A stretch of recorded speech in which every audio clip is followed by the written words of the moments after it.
donner une réponse positive à une offre d'achat qui lui a été faite pour l'intégralité de ces 6248 actions au capital de la société d'exploitation du POPB.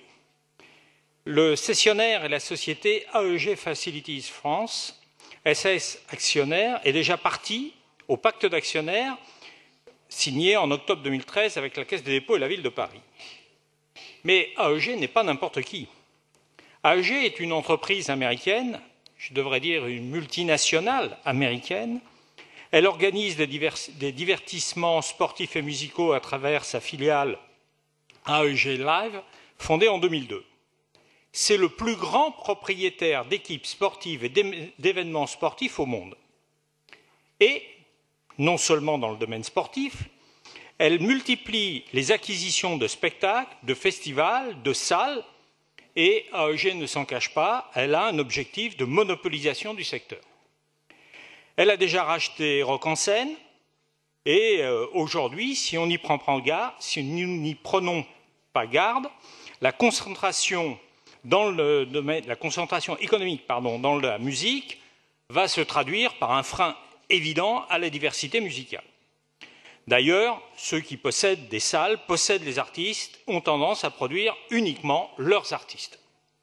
Alors ça a un impact sur l'industrie de la musique, sur les petits organisateurs de spectacles vivants. Ce sont des méthodes industrielles et globalisées qui secouent durement un secteur atomisé et encore largement artisanal en France. Faut-il le rappeler, 80% de la musique est produite par des labels indépendants, mais qui n'ont accès qu'à 35% de la visibilité médiatique. Il y a une scène émergente française qui ne passe jamais à la télé ni à la radio et qui n'est pas poussée sur les plateformes. Alors, la Caisse des dépôts et AEG Facilities souhaitent procéder à la réalisation de cette cession d'ici la fin de l'année 2018. Et la part d'AEG dans le capital de la SAE POPB passerait alors de 32 à 42%.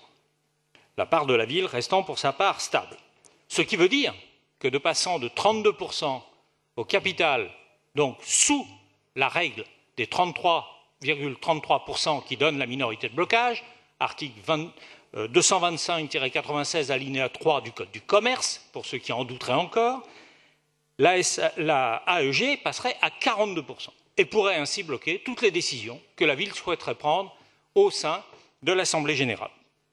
Et non pas au conseil d'administration, comme je l'ai entendu dire, car la minorité de blocage, faut-il le rappeler, c'est à l'Assemblée générale, d'après le Code du commerce.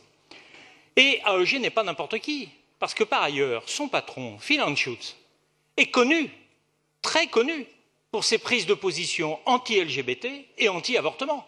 Il finance allègrement des grandes associations qui militent. Et je vous renvoie aux déclarations qu'on peut trouver sur Internet anti-LGBT et anti-avortement, qui aujourd'hui feraient frémir sur nos bancs tellement ils sont outranciers.